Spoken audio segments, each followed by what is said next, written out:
Hello! Hi viewers. ఈరోజు ఒక కొత్త టాపిక్‌తో మీ ముందుకైతే రావడం జరిగింది. ముందుగా జీటీవీని వీక్షిస్తున్నటువంటి వ్యూవర్స్ అందరికీ కూడా శుభాభివందనాలు. సో, మనలో చాలామంది కారు లేని అటువంటి ఇల్లుని చూసుంటాం. అలానే బైక్ లేనటువంటి ఇల్లుని చూసుంటాం. అలానే ఆఖరికి టెలివిజన్ అంటే టీవీ లేనటువంటి ఇల్లునైనా చూసుంటామేమో గానీ మొబైల్ ఫోన్ లేనటువంటి ఇల్లుని ఈ రోజుల్లో చూడటం చాలా కష్టం. ఎందుకంటే, ఒక మనిషికి కావలసినటువంటి నిత్యావసరాలైనటువంటి నీరు, ఆహారం, అలానే దుస్తులతో పాటు ఈ నాలుగో డొమెస్టిక్ గూడ్‌గా నిలిచింది ఈ సెల్ ఫోన్. కనుక ఈరోజు సెల్ ఫోన్ వాడేవాళ్ళు అసలు సెల్ ఫోన్ హ్యాంగ్ అవ్వటం వెనకాల ఉన్న రహస్యం ఏంటని ఈ వీడియో చేయాలని చేస్తున్నాను. ముందుగా మొబైల్ ఫోన్ కొనుక్కోవాలి అనుకునేవారు మొబైల్ ఫోన్ గురించి అంటే మొబైల్‌లో కూడా ఒక ప్రీషియస్ ఫోన్ కొనుక్కోవాలి, ఒక కాస్ట్‌లీ ఫోన్ కొనుక్కోవాలి అనుకునేవాళ్ళు ఈ 5 జాగ్రత్తలు తెలుసుకోవటం ఎంతో మంచిది. అవేంటంటే మొట్టమొదటిగా ఫోన్ కొనే ముందు ఫోన్ యొక్క సాఫ్ట్‌వేర్ అనేది అంతా కూడా దేని మీద ఆధారపడి పనిచేస్తుంది అంటే డేటా అంటే మెమరీ మీద ఆధారపడి పనిచేస్తుంది. ఫర్ ఎగ్జాంపుల్ మనం కొనుక్కున్నటువంటి ఫోను ఇంటర్నల్ మెమరీ 128 జీబీ అనుకోండి. సో, 128 జీబీలో మీరు ఖచ్చితంగా 70% మాత్రమే వాడుకోగలరు. అంటే సుమారు మీరు ఒక 90 జీబీ వరకు యూజ్ చేసి మిగతాది దాన్ని ఖాళీగా వదలాలి. ఫోన్ మనకి 128 జీబీ అనంటే అందులో దాదాపు ఒక 10 జీబీ ఫోన్ రన్ అవ్వటానికి ఉంటుంది.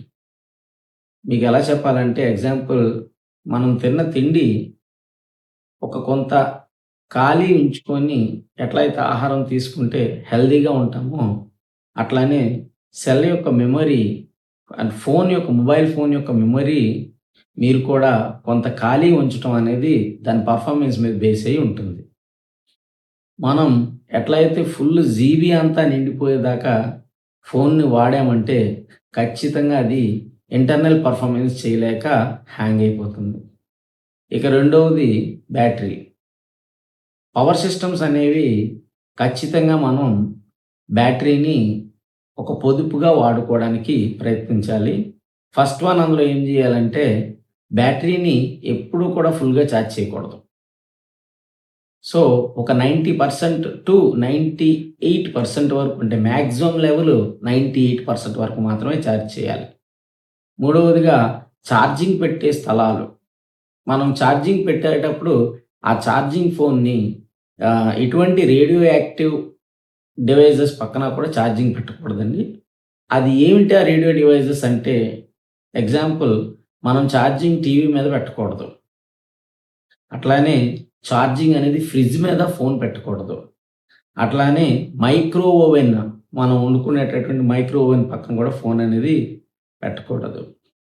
సో, ఇలా మరి ఎక్కడ పెట్టాలి అని అడిగితే మీరెక్కడైనా ఒక కబోర్డ్‌లో గానీ, లేదంటే అల్మారాలో గానీ, చెక్క గానీ, లేదంటే ఒక రబ్బర్‌తో చేసినటువంటి మ్యాట్ పైన గానీ ఛార్జింగ్ పెట్టుకోవడం అనేది చాలా ఉత్తమం.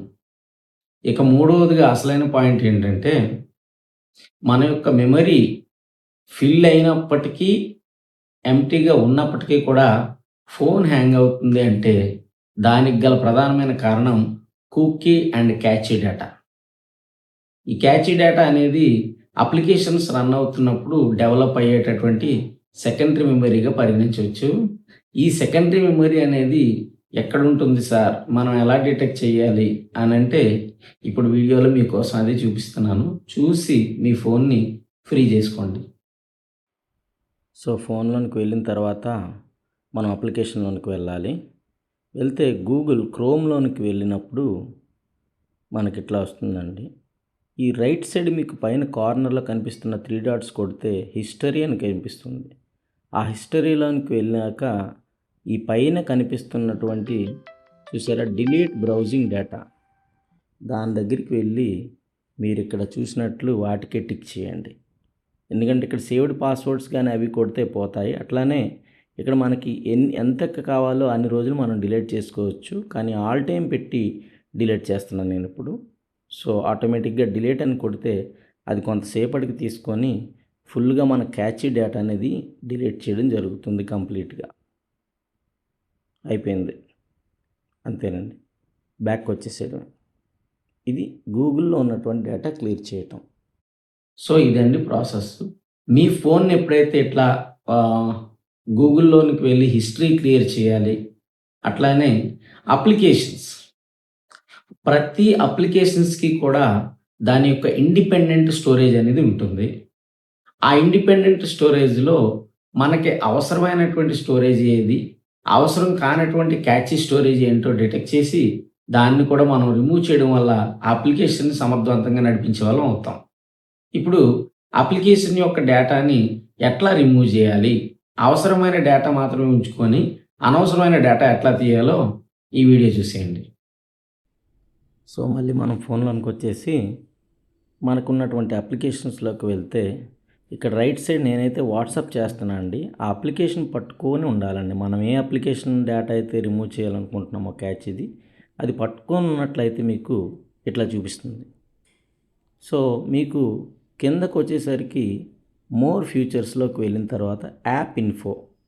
కొంతమందికి ఇది డైరెక్ట్‌గా యాప్ ఇన్ఫో వచ్చేస్తుందండి. లేకపోతే ఇట్లా యాప్ ఇన్ఫోలోనికి వెళ్ళిన వెంటనే మనకి ఈ విధంగా ఓపెన్ అవ్వడం జరుగుతుంది. ఇక్కడ మీరు స్టోరేజ్ యూసేజ్ అనే కనపడుతుంది చూసారా? ఈ స్టోరేజ్ యూసేజ్‌లోనికైతే మనం వెళ్ళాలి. వెళ్ళిన తర్వాత అక్కడ క్యాచీ డేటా అని ఉంది చూడండి కిందన 27.6 MB ఉంది. అది మనం క్లియర్ చేస్తే 0కి రావటం జరుగుతుంది. సో, 0కొచ్చేసింది. సో, ఇప్పుడు దీనిలో ఉన్న క్యాచీ డేటా అనేది పోయింది అనమాట. సో, బ్యాక్‌కొచ్చేసాం. సో, అదండి. మీరిట్లా అప్లికేషన్ డేటా ఎప్పుడైతే తీస్తారో అప్లికేషన్ అనేది ఫాస్ట్‌గా రన్ అవ్వడం జరుగుతుంది. అట్లానే మీకు ఆ పైన చూపించినటువంటి మెయిన్ స్టోరేజ్ గాని క్లియర్ చేస్తే మీ ఉన్న డేటా అంతా కూడా పోతుంది. అంటే ఏ అప్లికేషన్ చేస్తే ఆ అప్లికేషన్ డేటా పోతుంది. సో, ఇట్లా మీరు ఎవ్రీ మంత్‌కొకసారి గాని లేదా 3 మంత్స్, 4 మంత్స్‌కొకసారి గాని ఈ గూగుల్ క్యాచీ డేటా హిస్టరీ మరియు అప్లికేషన్ క్యాచీ డేటా హిస్టరీ అనేది ఎప్పటికప్పుడు రిమూవ్ చేసుకుంటూ ఫోన్‌ని చక్కగా మీరు రన్ చేసుకోవచ్చు. సో, మీరు ఎవరైనా కాస్ట్‌లీ ఫోన్ కొంటే ఖచ్చితంగా దాన్ని మంచిగా చూసుకునే జాగ్రత్తలు మీకు అందేయని తలుచుకుంటూ సెలవు తీసుకుంటున్నాను. Thank you for watching this video.